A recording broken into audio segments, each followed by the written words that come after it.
Vamos falar um pouquinho sobre a questão da origem da crítica, alta e baixa crítica, né? Agora, abre esse livrinho na página 10, por gentileza, para a gente falar um pouquinho da definição. Eu vou ler a definição que está no livro, né? Depois a gente vai ver essa que eu coloquei no slide. Crítica textual pode ser definida como disciplina que procura restaurar o texto original de um documento que foi alterado no processo de cópia e recópia. Isso se tratando daquilo que nós temos do Novo Testamento, também do Antigo, mas como nós estamos tratando do Novo, então é em relação ao Novo.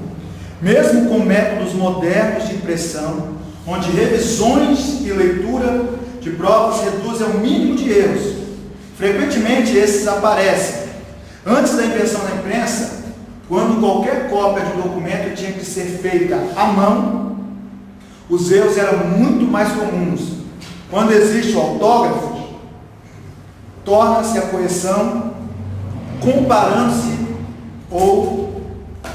a cópia ou cópias com o original. Quando se tem, né, pessoal? E quando não tem os autógrafos? O que é autógrafo? Todo mundo sabe? É escrito do... O autógrafo é aquilo que Mateus escreveu lá. Infelizmente, nós não temos isso, né?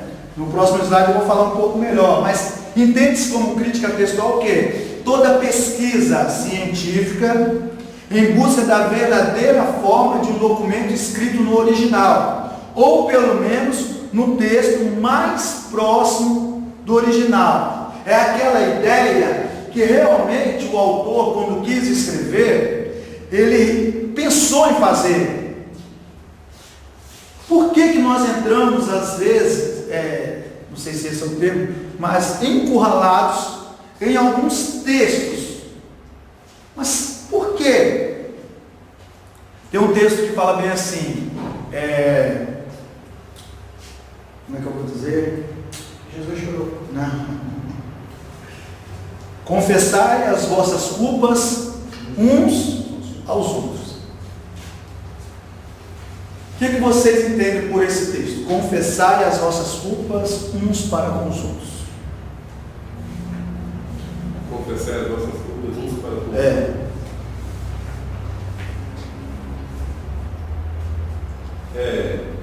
Por exemplo, posso estar errado na minha forma de pensar, mas eu acho que isso também está relacionado a tempo e espaço. Por exemplo, eu acho que a demanda do primeiro século era muito grande para um tratamento individual de cada crente, com seus dilemas, com seus erros e tropeços. Então eu acho que há uma perspectiva de literalidade, confessar uns para os outros. Errei, desabafo com o irmão, isso na perspectiva do primeiro século. Eu acho que a comunidade cristã, naquele momento, não dispunha de um líder para cada comunidadezinha, para cada local, onde havia uma célula da igreja. E aí, só o pastor vai falar? O senhor vai falar também. Fala aí, vocês aí. O que vocês acham? O pastor falou que é literal. Eu acompanho o voto dele. Você acha que é literal também? É literal, mas no contexto de tempo e espaço. Não no contexto? Não em contexto geral. Naquele momento da história em si.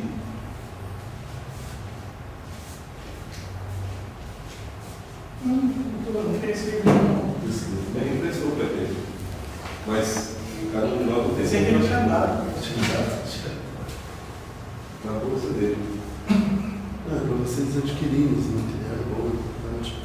Ó, assim, temos a literalidade, mas oxomologel, tá pequeno para vocês verem?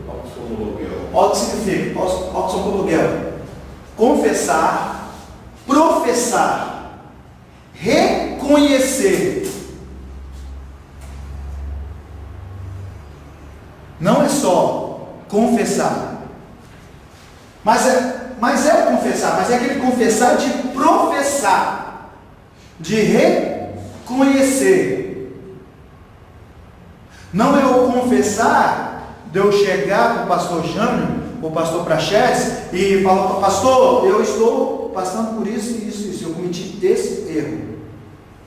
Não tem sentido. Não é esse sentido. É o sentido de você confessar, reconhecer abertamente que o quê? Reconhecer o quê? Mutuamente, né? Isso aqui, paraptoma, cair ao lado, próximo a algo, deslize, desvio da verdade, justiça, pecado. Sabe o que é? É você reconhecer que você é um ser caído. Isso, então, traz uma perspectiva no contexto do pecado original. Sim, eu sou Pode ser isso, pode ser. Romanos 3:10. Não há um justo, vírgula, nenhum sequer. Romanos 3:23. Todos nós pecamos e estamos destituídos, desligados da glória, afastados da glória de Deus. Agora no sentido, naquele sentido original. Então, esse texto, ele quer mostrar isso, entendeu? Só que a nossa interpretação de cara, aquela tete a tete, eu estava falando com um rapaz, que quando o sacerdote ia, no dia 10 de Tisri, ele ia até a entrada, até os Santos dos Santos. Vocês estão falando, dia 10 é o sumo sacerdote, né? Sim, o sumo sacerdote, isso mesmo. O sumo sacerdote, ele ia até os Santos dos Santos. O nome dessa ida era Panim Panim, face a face com Elohim, face a face com Deus. É uma frase simbólica. Ele está face a face com Deus. Por isso que por muitas vezes Moisés usou isso, porque para ele estava no lugar mais íntimo da presença de Deus. Era a ideia dele. Entendeu? Por isso que quando ele entra dentro do Santo Santo, o primeiro lugar que ele se depara é o propiciatório. Propiciatório é aquilo que se apresenta, se chama assento da misericórdia. Ou seja, a misericórdia se apresenta diante do quê? Da face a face com Deus. É por isso que Jó fala bem assim: eu conheci o Senhor só de ouvir, mas hoje os meus olhos veem Deus face a face. Face a face. Eu vejo Deus hoje. Aí João quebra com isso, Nós estamos em crítica, Aí João fala: ninguém nunca viu Deus. Mas ele viu por quê? Porque ele entrou num lugar mais santo, aonde a misericórdia se assenta, o assento da misericórdia. Seria uma noção assim: a experiência que eu estou vivendo agora, ela sobrepõe todas as demais que eu tive com Deus. Sim. Não é a plenitude da presença de Deus, mas é com relação a aquilo que ele pode também se manifestar. A minha relatividade de experiência de uma para com a outra. Sim.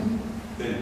É um sentimento mais humano, Claro. Porque o que ocorre? Tem pessoas que dizem: eu senti aqui um fogo queimar. Se queimar, não saiu faísca, não saiu fumaça, mas é isso aí, pastor. A Bíblia, ela é mais humanista, não no sentido razão, legalista, do que nós imaginamos. Eu costumo dizer que nós andamos na contramão de Deus. Nós queremos ir para o monte para ganhar poder, para ficar mais poderoso. Queremos fazer 24 horas de jejum para ficar mais poderoso. Queremos orar 50 dias para ficar mais poderoso. Só que nós não entendemos que aquele que quiser ser o maior lá, tem que ser o menor aqui. Sabe como é que ele vai ser o menor aqui? Servindo. Mas Deus manda servir a ele? Não. Serve ao seu próximo.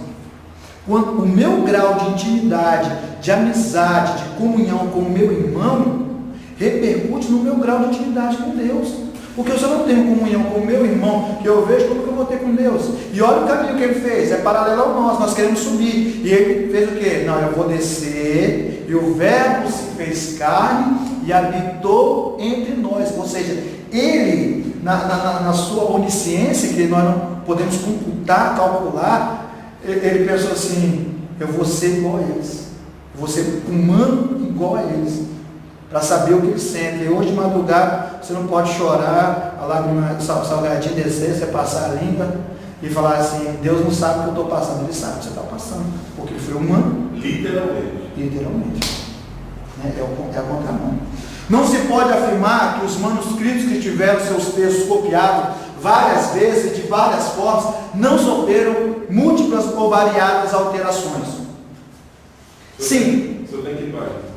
Eu estou na primeira, mas eu estou lendo essa parte aqui, porque isso aqui vocês vão ler em casa. Eu só vou mexer mais na baixa e alta crítica, depois já pode até separar aí, na página 13. Então, tem um debate que eu vou querer que vocês vejam, isso faz parte. Bart Ehrman versus Daniel Wallace. Já viu você? Esse debate? Meu irmão, quem gosta de crítica textual, de negócio pesado, para você ter ideia, esse camarada aqui, esse cara aqui, esse aqui é terrível. Esse cara é o maior nome no mundo se tratando de pesquisa do Jesus histórico. Esse cara pesquisou tanto que ele saiu fora do cristianismo. Daniel Wallace? Não, esse aqui. De lá. Daniel Wallace é o maior nome em manuscritologia e crítica textual no mundo. Versos, né? Versos. X é verso. Debate, Bert. Foi até naquela faculdade. Versus Daniel. Faculdade, esse é o nome dela. 3 horas e pouco de debate. O que você vai ver? Eu não Ferreira, essa faculdade? Não, a faculdade. Não me informador. Esse é Herman. Não sei se está certo assim não, mas é mais ou menos isso aí. Você procura lá e vai achar. Irmão, você vai ver Bart Ehrman descascando o Novo Testamento. Ele vai falar que são mais de 40, tem 4.000 erros nisso, tem 40.000 erros nisso, tem tanto erro, que aquilo, você vai falar assim, e ele é o que discursa primeiro. Ele vai discursar, você vai dizer, esse cara acabou com o cristianismo. Só, aí você vai assim, não tem, você que entende mais de mim, você vai assim, esse camarada aqui, bigodudo aqui, não tem para esse cara não, esse cara não vai conseguir dar a volta. Irmão, esse cara aqui primeiro? Quem fala é Bart Ehrman, contra o Novo Testamento. Aí depois vocês vão fazer esse feedback. Está em português. Não, tem a legenda. Aí eles são amigos, eles não são amigos não, eles são amigos, mas um pensa de um jeito e pensa de outro. Esse cara aqui, rapaz, entra. Esse defende. O que defende. Vai construindo. Aí no meio ele fala assim, acerca dos erros que Herman falou, eles são necessários. Para quê? Atualmente são 5.680 cópias do Novo Testamento. É muita cópia. Se não tivesse erros, não seria cópia, seria xerox. Nossa! Xerox é uma coisa, amigo, é cópia, tudo assim, tem o original, alguém tirou de alguém, tem o seu original, tem o autógrafo. O cara é terrível, esse cara é mágico. O cara consegue, se está tratando de manuscritologia, ele é o melhor. Então, assim, nessa matéria aí, para quem quiser percorrer um pouco assim, desse conhecimento, base no verso de Daniel Wallace é interessantíssimo. Entendeu? Vamos lá. Essas variações de uma mesma obra são reconhecidas como variantes, lições ou textos divergentes. É aquilo que a gente falou. Eu não estou conseguindo localizar onde o senhor está, professor. Não, eu falei que eu ia falar só aqui. Ah, pode. Porque aqui, isso aqui é uma. Como é que eu vou dizer? Você está em casa. Isso aqui, quando você vai escrever um livro, a gente pega e quer discorrer e quer enxertar. Para não ficar pequeno, né? Porque eu fui vendo um livro aqui, já tem mais de 20 páginas. Então tem que ter. Aí tudo que eu falei está no livro, só que mais expansivo, né? Mas deixa só na alta e baixa crítica e a gente vai mexer. Crítica textual. Primeiro, os autógrafos. Quem são os autógrafos? Os originais. Aquilo que o próprio autor escreveu de punho, né? A carta de Romanos foi Tércio que escreveu, não é isso? Eu, Tércio, né? Que essa carta vos escrevi, né? Ele escreveu, ditada por Paulo. Entendeu? Nós acreditamos assim. E obviamente esses originais, esses manuscritos originais não existem mais. Não existe mais. O que acontece? Quando nós pegamos, só que em se tratando de documentos, nós tínhamos em pouco tempo, até um tempo atrás, não sei se vai dar tempo, por isso que eu vou falar logo, que é 2:17, de vez em quando, o tempo de relógio da casa anda e a gente não retrocede. Nós tínhamos documentos datados do século IX, mais ou menos, depois de Cristo.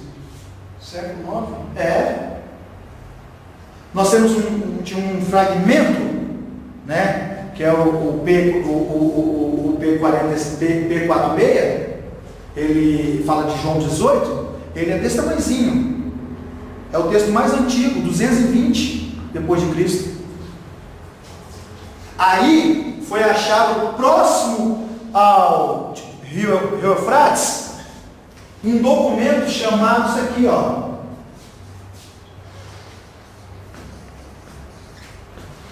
Nota 10, quem saber o que é diatessaron?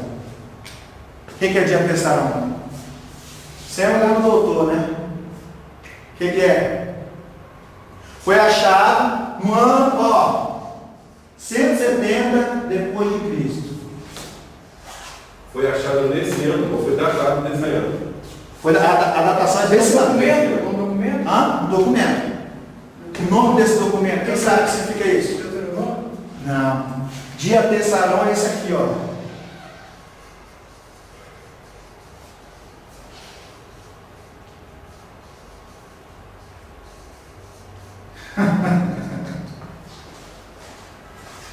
A harmonia dos evangelhos. Através dos 4. É um comentário? Nós não temos hoje a harmonia do Evangelho? O que é a harmonia do Evangelho? É os 4 em um só. Já existia isso aqui, já. Em 170 depois de Cristo. Sim. Então. Aí você observa a questão documentária. Nós somos críticos, né? Críticos textuais, nós estamos analisando o texto. Você pega a biografia de Jesus, que tem uma comprovação que data cerca do ano 170 depois de Cristo. Aí, meu amigo, isso é terrível, no modo simples de dizer. Por quê? O cânon do Antigo Testamento, ele não fechou no ano 100, mas ele fecha com quem? Com a carta de Apocalipse. Qual a datação da carta de Apocalipse? 95, 100, vamos arredondar. Então esse documento, ele tem o quê? 70 anos depois. Muito recente. É um documento do Novo Testamento que dá veracidade à biografia de Jesus. Professor, por exemplo, com relação a esse fechamento de cânon, né? Quer dizer, a escrita do Novo Testamento terminou com o Apocalipse. Sim. Certo? E a questão do fechamento de cânon seria o reconhecimento da autoridade divina no ano 398 depois de Cristo. Isso aí é um reconhecimento da autoridade divina, isso que nós temos como os 27 livros hoje do Novo Testamento. Sim. Essa data é de 398 depois de Cristo. Nós vamos estudar isso aqui, vamos falar um pouquinho. O antigo, ele fecha isso aqui, ó. 433, eu arredondo, 400. 400 antes de Cristo. Ele fecha, Esdras fecha o Antigo Testamento com 39 livros. Né? Já dispensando os apócrifos. Dispensando a bola. Isso aqui. Já aí, no ano 185 antes de Cristo, Ptolomeu Filadelfo II faz o quê? Septuaginta. Ele pede uma tradução do Antigo, que é a Septuaginta. Septuaginta, a versão de 70. Aí nela não constava. Entendeu? Em 185. Certo. Por que essas datas são tão variadas em comentários? Sim, não varia muito para cima e muito para baixo. Por que nunca é exato? Porque se você pegar o marco zero, nós estamos no marco zero, que seria a datação do nome, do nascimento de Jesus. Segundo o calendário gregoriano, nós seguimos, existe um período de 4 a 6 anos. Então Jesus teria nascido menos 4 a menos 6 anos. E numa entrevista ao canal Livre, né? Achei esse mesmo nome do programa, mas Sérgio Cortella fala bem assim que canal Livre, né? Jesus fala assim que ele é o único que até humano ele é antes dele mesmo. Aí teve que errar o calendário para ele ser antes dele mesmo. É bem interessante. Então existe esse erro. Mas isso aqui, por que eu falei isso aqui? Eu toquei isso aqui, não precisava, que é o Antigo Testamento, não é o nosso assunto.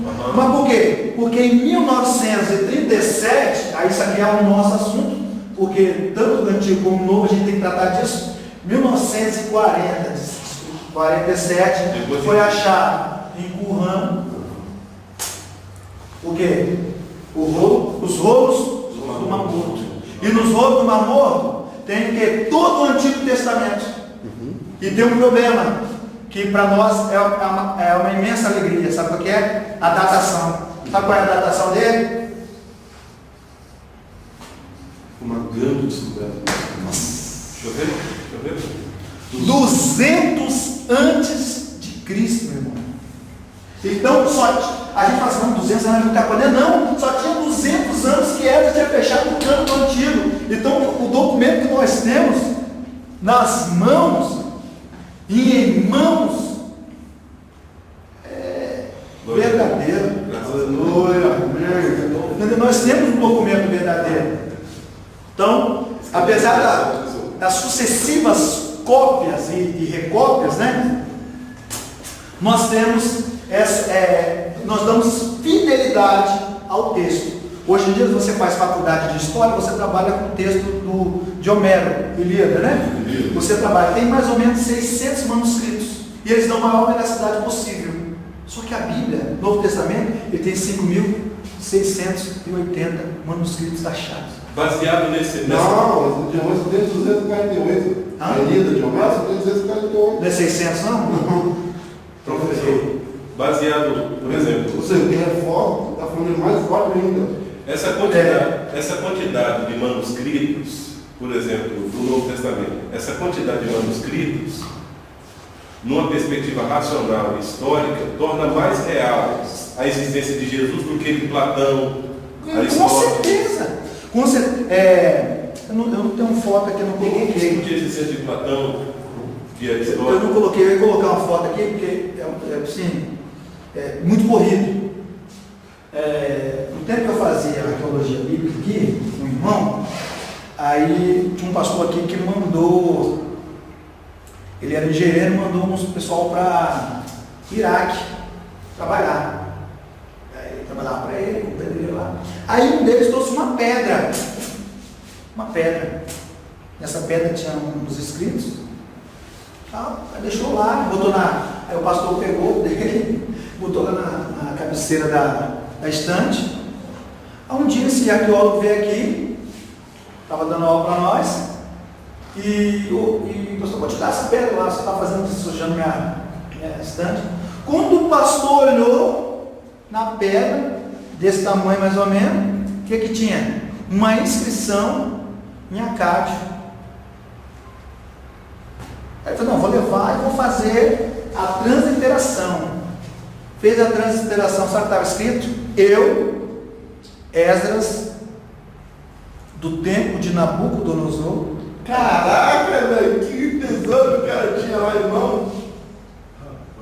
Aí o cara ficou doido, aí ele mandou para Jerusalém a foto e uns dizeres, mandou para analisar. Não, calma. Mandou lá, mandou para Princeton, né? Também porque os maiores sociólogos, linguistas, filósofos estão lá. Aí os caras, todos eles, rapaz, isso é. Agora tem que analisar se a pedra é verdadeira. Mandou a pedra de volta para Jerusalém, comprovar a pedra é verdadeira. E o local fechado? Não, era naquela região do Iraque, que eles estavam fazendo. Aí, o pedreiro achou, o pedro passou para o outro, até chegar no pastor, aí do pastor que fez a transliteração. Aonde era a Babilônia? Aonde era a Babilônia. Que ano é isso? Hã? Que ano isso? Não, eles não fizeram uma datação. Não, desse evento. O fato. Baixado. O fato? Ele foi em 99, quando eu fiz essa. Foi por aí. Acho que foi em 99. Hoje, aí a pedra foi para lá, aí eles viram, aí a pedra foi cedida para ficar no Museu de São Paulo, no Museu do NASP. Já disse isso. Mas não tem a datação não, né? A datação, eu não investiguei a datação, mas a historicidade. Porque o próprio Silva, no programa do João, levou uns artefatos. É cópia. Não, você viu a entrevista? Hã? Chegou a ver a entrevista? Vi. Né? Eu também tenho. Eu tenho uma assim, eu fiz uma cópia disso aqui, né? Em pedra. Então, assim, eu gosto também de fazer esse tipo de material. Mas tem profissional, fica mais ou menos, mas fica parecido. Vocês entenderam isso aí, pessoal? Então, essa transmissão, mesmo tendo essa transmissão sucessiva às cópias, nós temos um texto que é legal, que é verdadeiro. Aí entra o quê? A crítica textual. Já que tem essa possibilidade, você pode avaliar o texto, se debruçar sobre ele, fazendo uma crítica. Né? Crítica no sentido que julgar o texto, qual é a possibilidade mais favorável. Aí nós chegamos àquilo que nós temos hoje, que é o texto atual. Né? Nós temos João Ferreira de Almeida, revista corrigida, revista atualizada. Nós temos vários textos. Né? Outra coisa, até a invenção da imprensa, o texto grego do Novo Testamento, deixa eu botar aqui. O texto grego do Novo Testamento era transmitido em manuscrito. O que é manuscrito? Escrito à mão. Escrito à mão. Aí você vai cair numa palavrinha que eu coloquei aí no glossário. O copista, que era o escriba, ele escrevia. Só que ele tinha regra para escrever. Vamos supor, ele tinha até 60 linhas. Passou disso, não pode. Já ia para outra. Errou uma vez, até que vai. Errou a segunda vez, até que vai. Errou 3 vezes, descarta aquele manuscrito. Faz tudo de novo. Aí ele vai fazer no pergaminho, ele vai fazer aquilo que nós chamamos de palimpsesto. Tá aí, ó, deixa eu ver na página que você quer. Eu vou embora mais frente hoje. Palimpsesto, cadê onde está? 111. 111? Isso pode ser 111. Eu estou muito. Palimpsesto, página 111, aí, ó. O que é palimpsesto? Nome formado de 2 palavras gregas. Panim, de novo, psesto, raspar. O que é um palimpsesto? Vamos supor, já tinha escrito tudo, ele raspava tudo aquilo e escrevia novamente. O nome disso? Palimpsesto. Então, hoje em dia, o que a crítica textual está fazendo? Nós temos vários palimpsestos, através daquele método de tomografia. Palimpsesto. Isso. Palimpsesto. Aí o que acontece? Através da tomografia você consegue ver o que originalmente tinha naquele palimpsesto. A primeira escrita que foi raspada. Então eles estão descobrindo mais coisas. Então nós temos evidência, né, de manuscrito. Deixa eu só falar essa questão, porque senão a gente voa. Naquele tempo existia formas de escrever. Não vou entrar no arcaico, mas só nos evidenciais, nos mais fortes. Tínhamos o papiro, né? O papiro, ele era produzido aonde? No Egito. Egito, ali na região do delta do Nilo. Isso aqui é Israel, ó. Aqui tinha o delta do Nilo. E aqui, próximo ao rio ali, o rio Nilo, começava a nascer, tinha umas plantas tipo cana. Eles cortavam o caule, amassavam e faziam papiro. Daí que vem a palavra papel. Tanto é que Alexandria fica onde? No Egito. Tinha a maior biblioteca. Tanto é que o rei Ptolomeu, Filadelfo II, pediu uma tradução do Antigo para o Novo, que chamou Septuaginta. Aí, Pérgamo queria fazer uma biblioteca também. Não sei se vocês conhecem essa história. Pérgamo queria fazer uma biblioteca. Mas aí, meu amigo, gerou aquele negócio chamado ciúme. Nós vamos ceder para ele, porque para ele gerar uma biblioteca, eles tinham que ter o quê? Papiro. Aí, o Egito frustrou essa importação.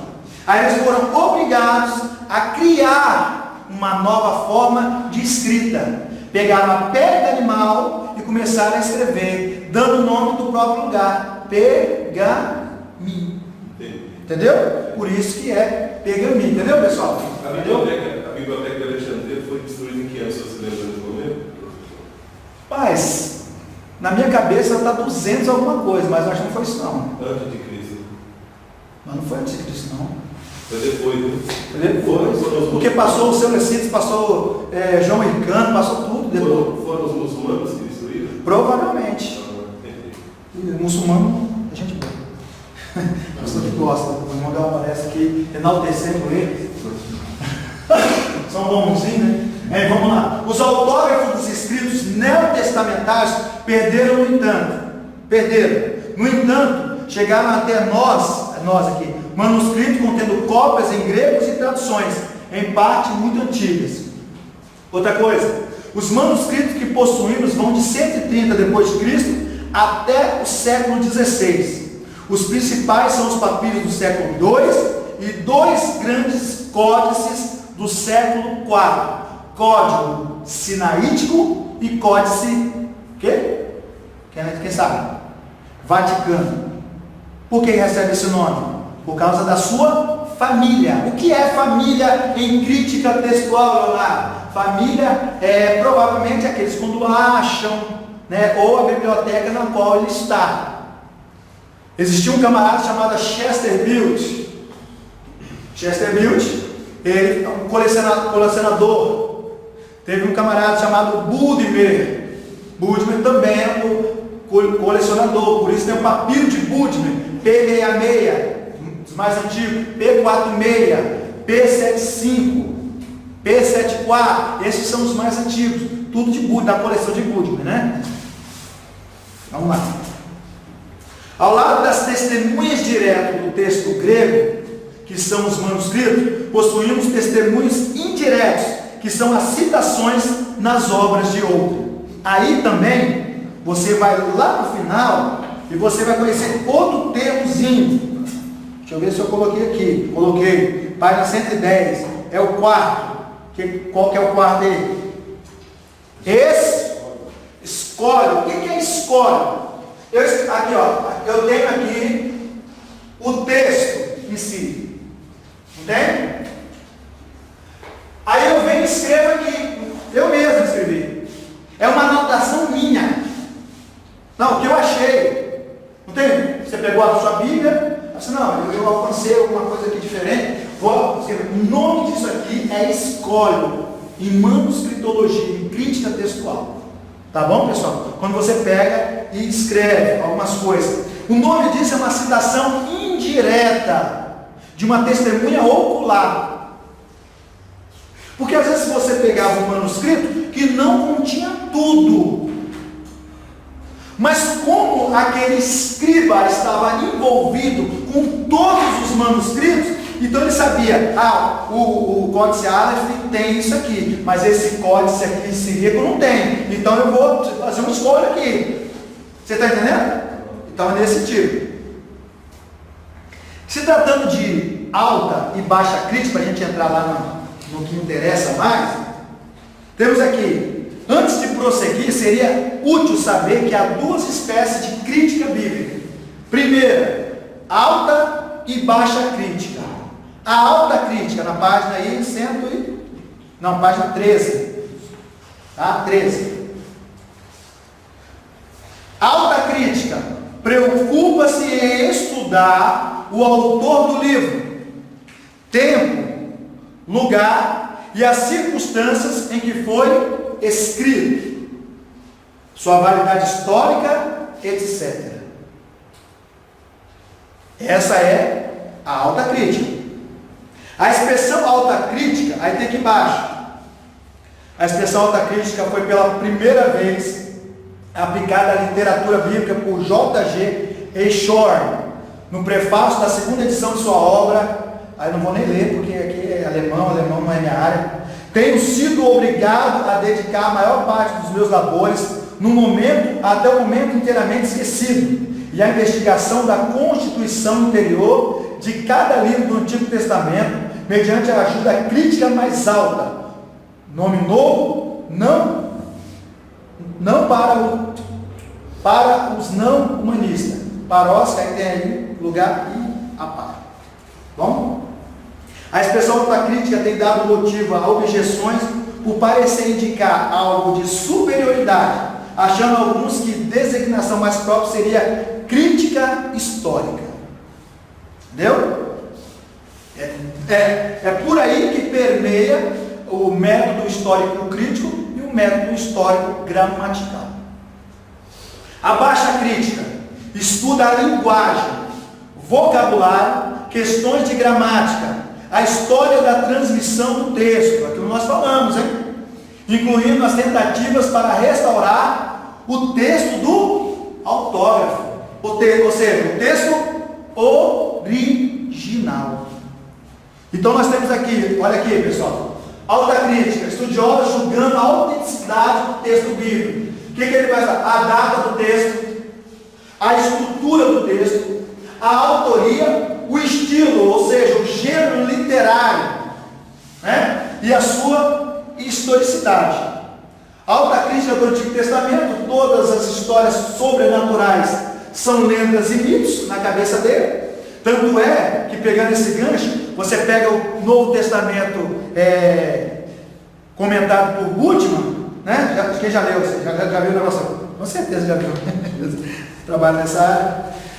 Com Bultmann ele vai pegar e vai fazer um comentário, vai reescrever o Novo Testamento sem nenhum acontecimento transcendental. Ou seja, nenhum milagre. A teologia católica se pega isso aí que não fosse. Então você vai ver que a alta crítica ela é usada. Aí ela trabalha o quê? A teoria documental, javista, eloísta, deuteronomista e sacerdotal. São as quatro vertentes que você estuda o Pentateuco. Porque não é nossa área, vamos passar. A alta crítica do Novo Testamento, aí já entra a autoria. Se você for observar, esses livros que tem a vertente mais para alta crítica, você vai abrir eles e vai dizer, não, quando não é, não, foi Paulo que escreveu. Mas quando não é, meu amigo, eles vão achar um outro autor de várias formas e vários modelos.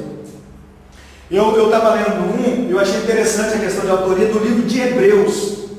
Ali, desculpa, né, minha opinião, eu achei que ele foi até bem, porque ele falou uma coisa muito interessante.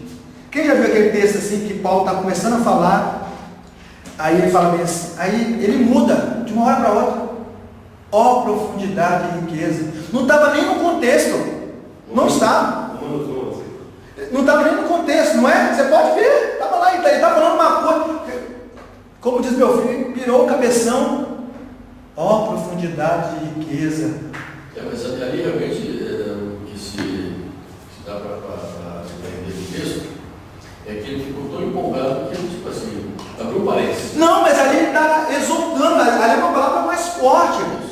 Não tem como a gente pensar que ele se empolgou. O nome disso, sabe como é que é? Parakbase. Eu vou melhorar. Tem outro nome.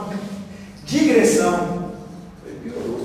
Digressão. O que é digressão? É você falar você está num discurso e mudar esse discurso totalmente. Aí, o que esse autor crítico, né, de comentário vai dizer? Ele vai dizer que o livro de Hebreus, ele é um texto corrido e ele não tem parakbase, ele não tem digressão, nada dele. É totalmente corrido. E se você pegar os escritos de Paulo, o pastor é muito melhor nessa parte do que eu, vai falar melhor do que eu. Você for ver todos os escritos de Paulo, ele tem digressão. Ele está falando uma coisa, ele muda totalmente. Capítulo 7, lá no versículo 23. É uma miserável homem que eu sou. Por isso, Quem me livrará do corpo É uma dessa? ajuda imperativa para a gente afirmar que ele é o autor. Não, é uma ajuda para afirmar que não é. que não é. Não, ele está se referindo a Romano, né? Ah, tá. Que ele não é o autor, entendeu? Eu achei que era Hebreus. Não, é Hebreus. Pentecostal está ligado aqui. Sim, mas é só uma teoria. Estrutura do texto, o estilo, a datação, isso é importante. Só são autênticas as 4 grandes cartas de Paulo, né? Milagres, nascimento virginal e ressurreição. A alta crítica, ela trabalha com o quê? Com uma visão mais racionalista, anti-sobrenaturalista. Beleza, pessoal? A alta crítica, ela vai trabalhar com isso. Professor, só É anti-sobrenatural, não tem esse negócio de só sobrenatural. para retomar o raciocínio. Pode falar. Digressão, o senhor falou que é uma regra em todas as cartas de Paulo, É. e Romanos. Não, Romanos tem. Vamos supor, o único livro que não tem, que eles alegam a ele, é Hebreus. Hebreus não tem. Hebreus é o único que não tem. Ele está confundindo o conceito de digressão. Digressão é quando a pessoa muda totalmente, está falando uma coisa, e aí isso do nada eles para quem está lendo, fala, mas sai do assunto? Isso é digressão. Em Hebreus não há isso. Os reformados fazem tudo isso. Reforma.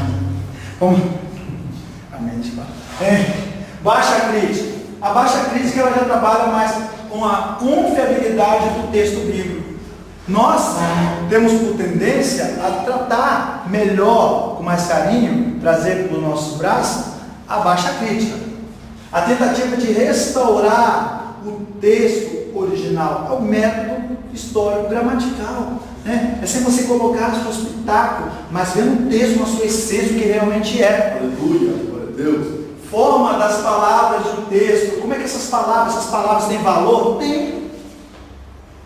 Essas palavras têm valor. Então, essas vertentes. Então, a baixa crítica é mais evidenciada por nosso lado, né? Deixa eu ver se eu vou falar aqui, que eu não vou falar. Boa essa imagem. Esse aí é o pergaminho, é o rolo na borda, é o livro de Isaías.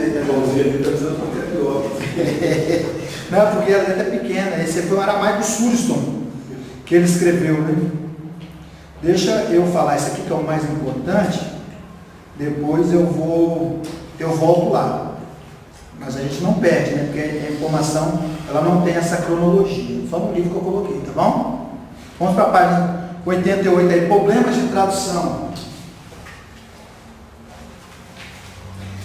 Aí de cara eu já coloquei essa frase aqui: Omnis tradutor, tradutor, que em português significa todo tradutor é um traidor.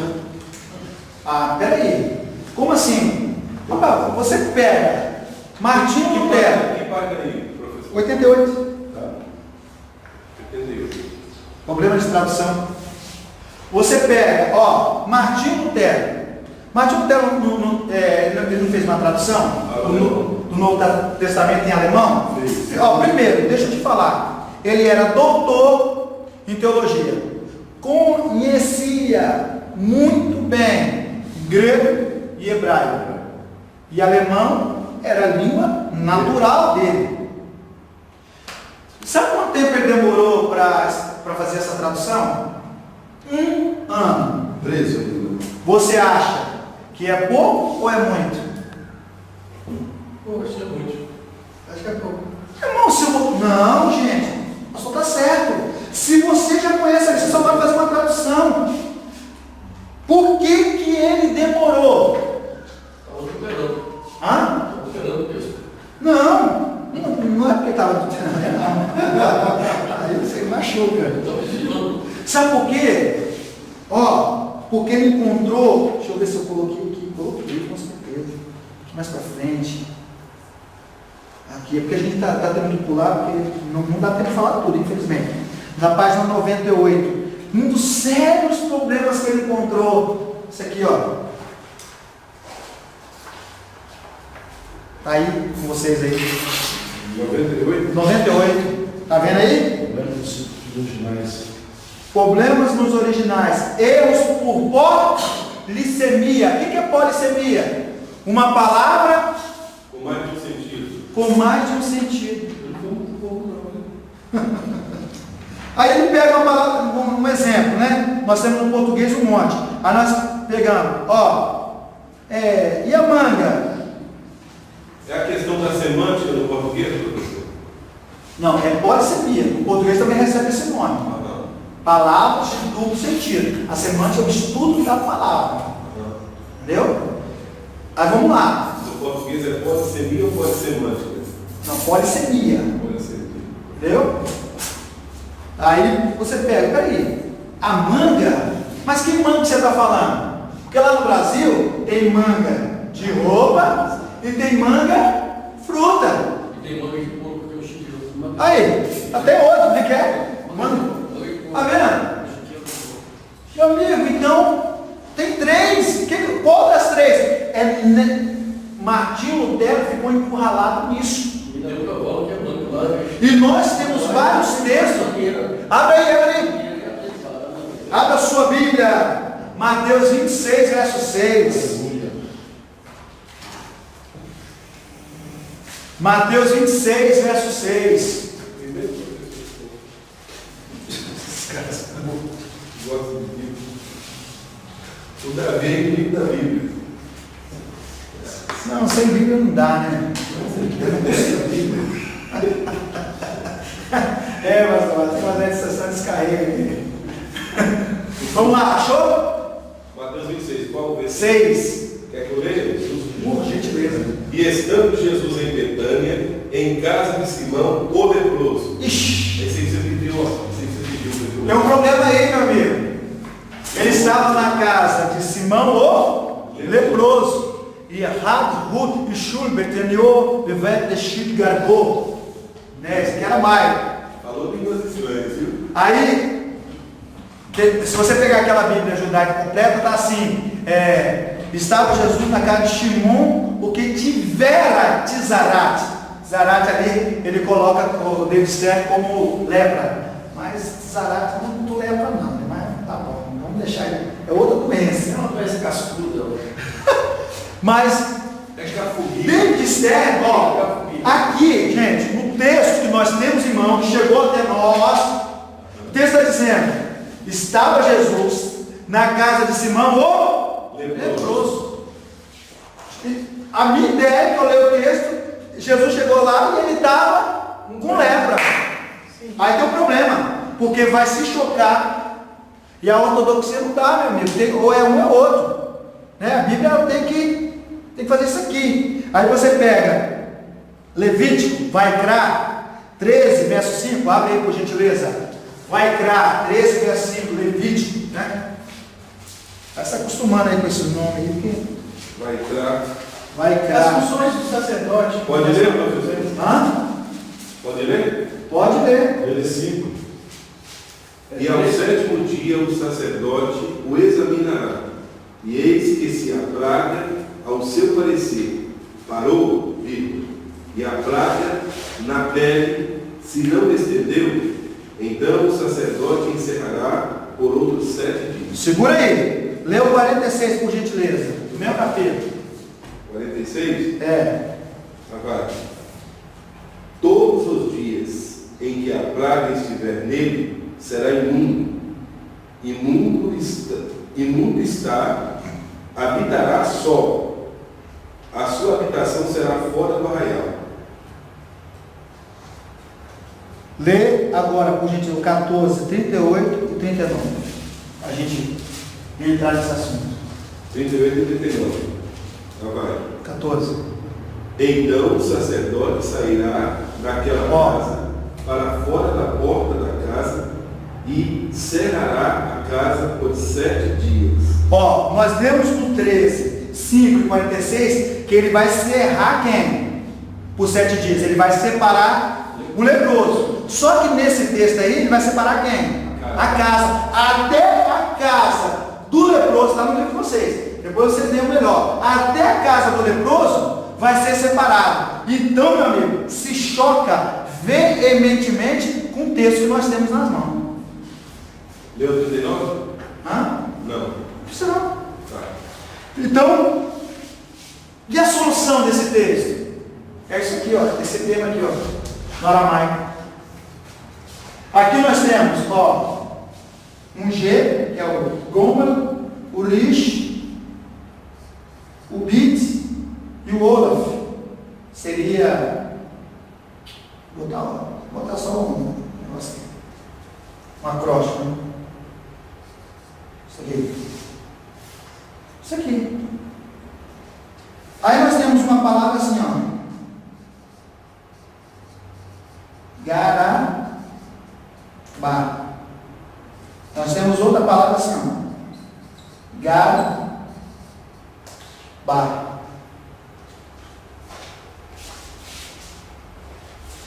Aqui está o mistério. Porque as línguas orientais, ela não tem o quê? Vogais. Vogais são o quê? Acrescentos. Então, quando pegou esse texto lá, o tradutor, ele viu assim. Ele não viu com letra A, letra B, nada disso não, ele viu assim. Sim. E agora, para ele definir? Aí você tem aí, ó. Aí, ó, na página 99, tem aqui, ó. Algumas pessoas discorrem sobre a relevância dos sinais, a qual não foi introduzido nessa palavra. A palavra no aramaico garbá é leproso. Já em outra palavra, isso mesmo, pode, né? Eu já estou botando mediano. Ser garabá. O que é garabá? Fabricante de jarros, oleiro. Aí muda radicalmente. Que confusão. Difícil, mudou tudo. Que muda, não que muda. Grava o grava. Aí você pega, ó, discorrendo pelos textos que abordam o mesmo tema, em Marcos diz que Jesus, hospedando em casa de Simão, leproso, isso vai de encontro é se chocar, com o texto veterotestamentário, de Números 5:2, que relata que não poderia haver contato de modo algum com o leproso. Sim. Aí você cai na berlinda, sabe qual que é? Aqui na página 100 eu coloquei, você cai num erro terrível, sabe de qual? Um erro. Ele era leproso e se chocar com a Bíblia, ou ele era fabricante de jarro, que todo o contexto discorre com fabricante de jarros. Eu prefiro que acreditar que ele era fabricante de jarro, porque a Bíblia não pode se chocar com ela. Não pode, mas se a gente for, eu não quero assinar embaixo, falar O logo. problema é que não está. Assim, não está explícito. É isso aí. Mas se você ler, você vê, eles falam o preço de um jarro. Todo o texto ali, o contexto, está envolvendo jarro. Tem como repetir de novo? Está escrito aí. Ó, nós temos Ele duas foi na palavras. casa de Simão, o leproso. Sim. É o que está no nosso texto. Em seguida entra a mulher com um jarro. Sim. Tudo ali envolve jarros, oleiro. Assim, o texto nos induz, eu até coloquei, eu fui muito respeitoso com isso. Eu coloquei, longe de dar um parecer final, mas o texto por indução exegética, ele nos induz a crer que ele não era leproso, ele era fabricante de jarros, ele não era Garabá, ele era Garabá. Ok, mas por que essa palavra leproso? Assim, Apareceu aí. na minha estupidez, o que dá ênfase no texto em português é a própria doença, lepra, aqui, ó. Sim, mas ele foi por causa disso. Na casa de aqui, quem? Leproso. ó. É isso aqui, ó. Quando o cara pegou o manuscrito de Mateus, que foi escrito no aramaico, ele pegou assim, ó. Está escrito isso aqui, ó. Mateus foi escrito no aramaico? Foi. Aí ele está explicando por que demorou tanto tempo Ó, para ele. Aí vamos supor, ó, eu vou escrever Garabá aqui agora. Para eu escrever Garabá, eu tenho que fazer isso aqui, ó. Por que Mateus foi escrito no aramaico, professor? Por causa dos indícios, o primeiro nome. O nome dele é Madai, presente de Deus, é o nome aramaico. Sim, Garabá E as colocações também. Mas por que ele usa a língua aramaica? Não era o natural todos escreverem em grego? Não, o natural era todos escreverem. Assim, os discípulos falavam, a maioria falava o Suriston, que é o aramaico galileu. Judas, praticamente, que tinha mais contato com o hebraico. É por isso que ele intermediava diante do clero romano. Mas os livros do Novo Testamento foram escritos em grego. Sim, a cópia, eu estou falando o original, o autógrafo. Falando? É provável que o original ele escreveu em aramaico. Entendeu? Agora, pegou? Só o caso de Mateus. Só o caso de Mateus. Sim. Aqui. Só para mim entender. Não, rapidinho. Garabá. Olha, é isso aqui, vou te explicar agora. Ele pegou desse jeito. Eu colocando isso aqui, o nome daqui é sinais diacríticos. Eu escrevi Garabá. Entendeu? Se eu apagar isso aqui, fica Garabá. Mudou alguma coisa na palavra, na essência dela? Não, a essência é a mesma. Na época que o texto foi formado, pastor Ricardo, não existiam esses sinais. Esses sinais eram com os maçoretas, os sinais maçoréticos. Os irmãos maçoretas. Entendeu? Vieram com eles, então não existia. Nessa época o texto foi elaborado, só era isso aqui. Aí por isso criou essa confusão. Ele era Garabá ou Garabá? Ele era Garabá, que é leproso? Ou ele era Garabá? É a mesma palavra, porém ela pode ser, ela pode ser tanto Garabá. Agora eu entendi, porque Entendeu? eu passei rapidamente uma olhada no contexto. Aí pelo que está escrito texto todo, ele está entendendo que era leproso. Era oleiro. Sim. Mas aí não era leproso. E aí Como se agora fosse o sentido de ser oleiro. ficou escrito, Tá entendendo? ficou descrito o erro ou ele escreveu. Gente, mas aí, olha só, a pergunta que do pastor para a gente, rapidinho. Você entendeu, professor? O foco da história, que se a gente lê esse capítulo, Em cima de um jarro. o foco não é a pá doença, não, é sobre um jarro, é sobre o coentro. Por isso que ele reforça mais ainda, o contexto vai reforçar mais ainda. Mas aí o pastor perguntou, tem outro, eu vou mostrar outro. Garabá. Ó. Professor, só um minuto, que isso é muito importante para nós. Garabá, com acento no A, era lepra. Nada livro de vocês, gente. Não, Garabá, você do ar é o oleiro. Não, Garabá é o quê? É lepra. Lembra? Garabá seria O oleiro. fabricante de jarros ou oleiro. Garabá. Tá aí no livro de vocês aí, ó. Tá? Tranquilo, página 99, né? Garabá, fabricante de Eu origem. escrevi nos dois aramaicos ainda. Tem os da Pechica, que é o oriental, o ocidental e o oriental aqui embaixo.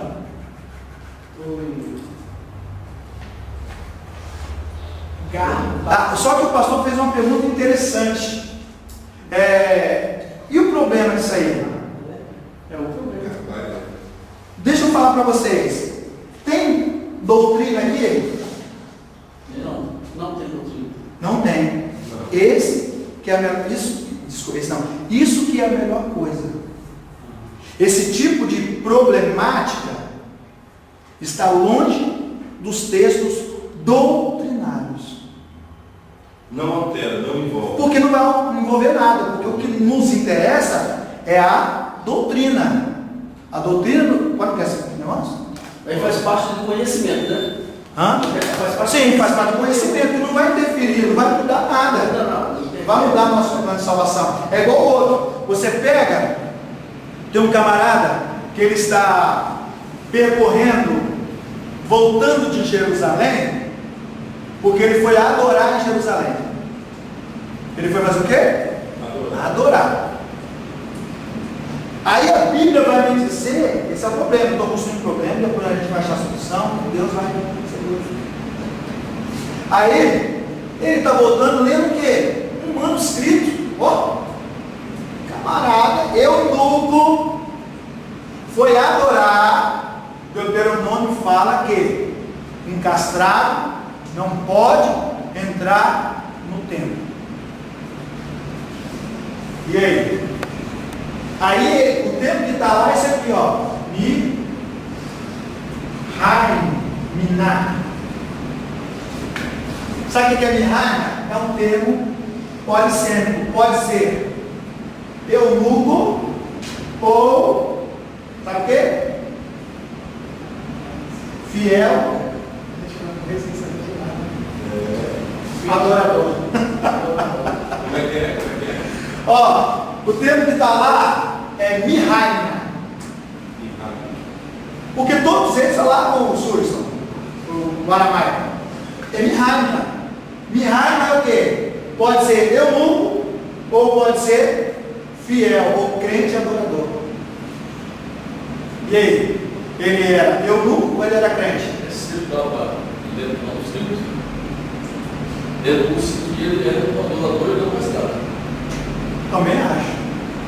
Vai interferir na doutrina? Não. Mas é a título de conhecimento. Eu não vou pegar na minha igreja hoje e falar, ó, aqui não, ele é fiel adorador. É, mesma coisa aqui, Não né? tem essa ideia. Nem estudo. Quase nada que nós falamos aqui hoje, né? Só agora. Aí nós pegamos, isso aí são algumas problemáticas em relação à polissemia, não é? Polissemia. Que significa? Uma palavra que tem mais de um sentido, ou mais de um significado. Aí nós caímos de outra coisa, chamada de hebraísmo, que também é chamado de idiotismo, ou idiomatismo, eu prefiro colocar idiomatismo. Aí na página 102 eu coloquei uns, ó, Gênesis 3, verso 8. Eu vou ler só o do Novo Testamento, senão vai tomar muito tempo. Vai até que hora? 4 horas? Sim. É, pode ficar café aqui, ó. 3,5. 5? E olha, 3,5. Então vamos lá, então tem tempo, graças a Deus. 3,5 tem vários café. Tem? Agora é mesmo. Ó, Mateus 6,3. Mas tu, quando deres esmola, não saiba a tua mão esquerda o que é a tua direita, o que faz a tua direita. A mão esquerda era usada como mecanismo de ações íntimas pelos judeus, ou seja, nesse caso, nem aquele que é íntimo de você deve saber disso. Isso é hebraísmo. São alegações culturais que hoje no seu tempo não existe mais, mas que o texto empregou isso lá, entendeu? Aqui, depois vocês leiam melhor. Mateus 23, 32. Enchei-vos, pois, a medida dos vossos pais. Essa expressão idiomática representa uma afirmativa por parte de alguém para terminar o que seus pais iniciaram. Lucas 12, 35. Estejam cingidos os vossos lombos e acesas as vossas candeias.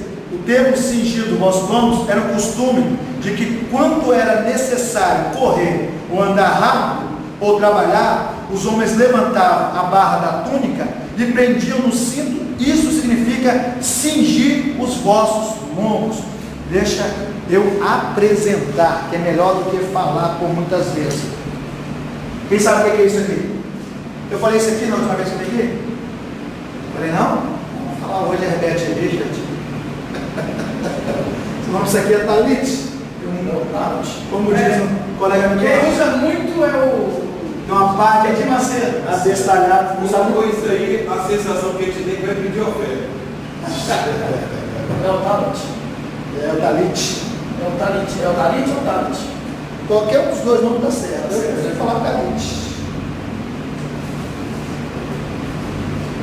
Isso aqui é o talit. Nós estamos falando sobre o quê? Hebraísmo. Isso aqui é o chale de oração de todo judeu. Isso aqui era usado desde o primeiro século. Números, ele faz uma referência mandando usar as franjas, né? Uma veste com franja. E aqui nós temos o quê? 2 franjas, não é isso mesmo? Ele usava isso aqui. Jesus estava passando, estou judaizando um pouco aqui. Sou judeu. Aí, Jesus estava passando, estava falando de hebraísmo, né? Aí eu estou fazendo uma, como é que é o nome? Demonstração. Demonstração. Aí. Vem cá, pastor Ricardo, por gentileza.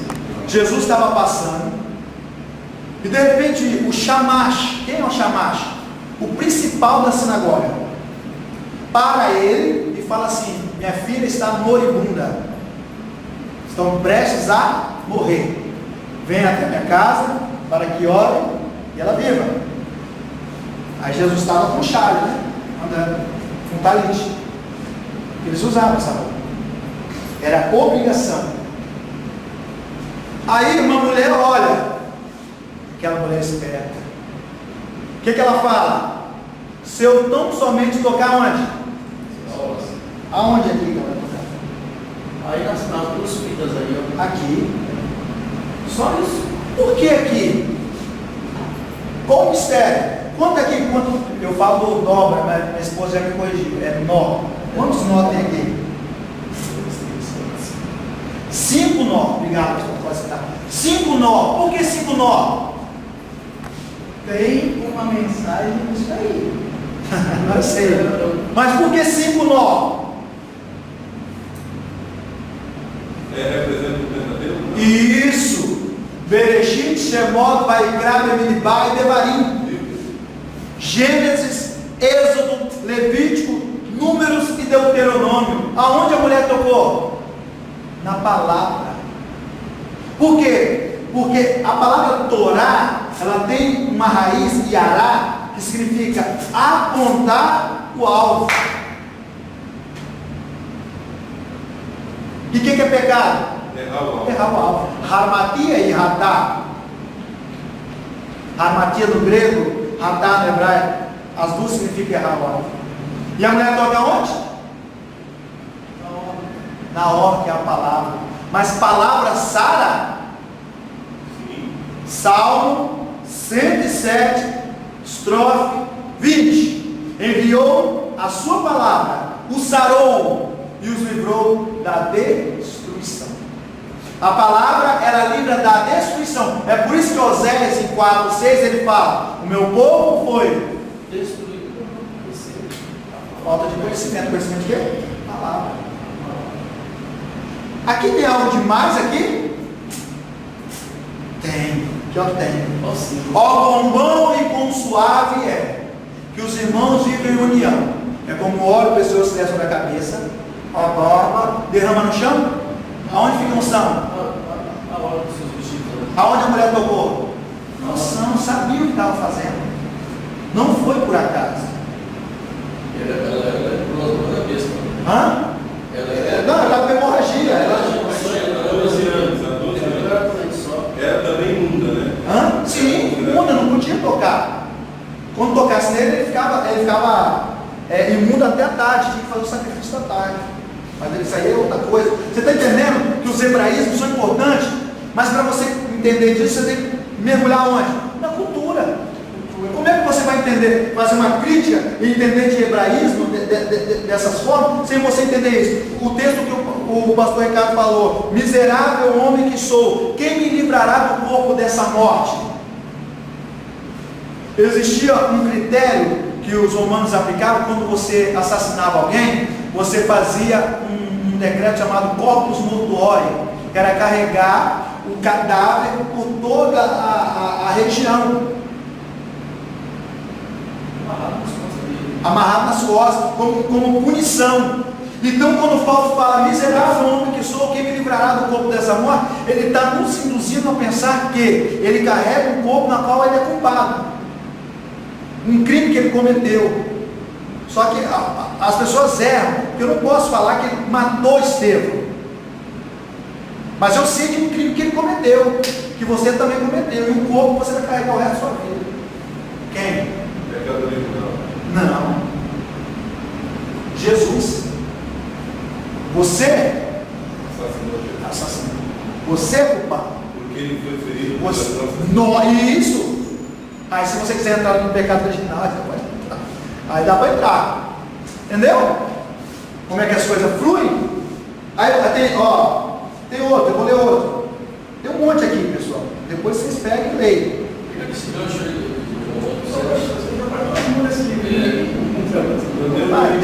Dá, não, pastor. O senhor deu, é só para no final o senhor deixar uma oferta de R$25, só isso.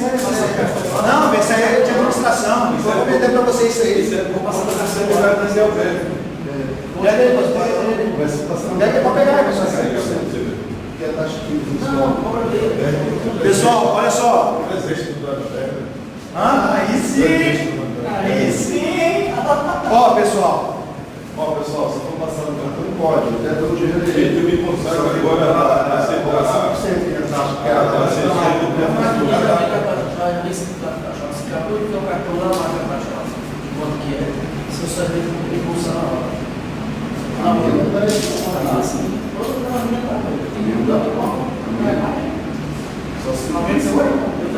Se vocês quiserem passar no cartão, aí o pastor não vai passar 20 só, aí o resto.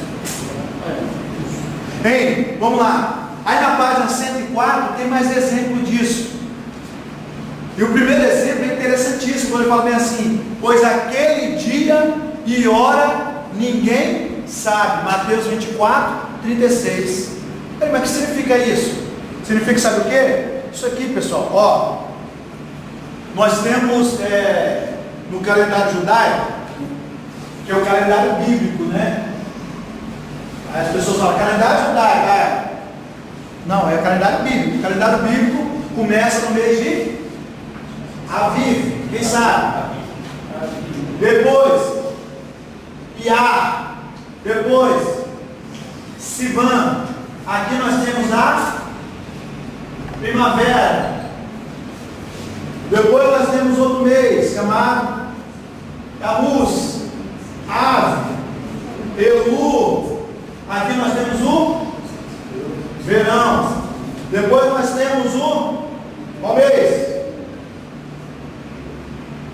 Tisrei.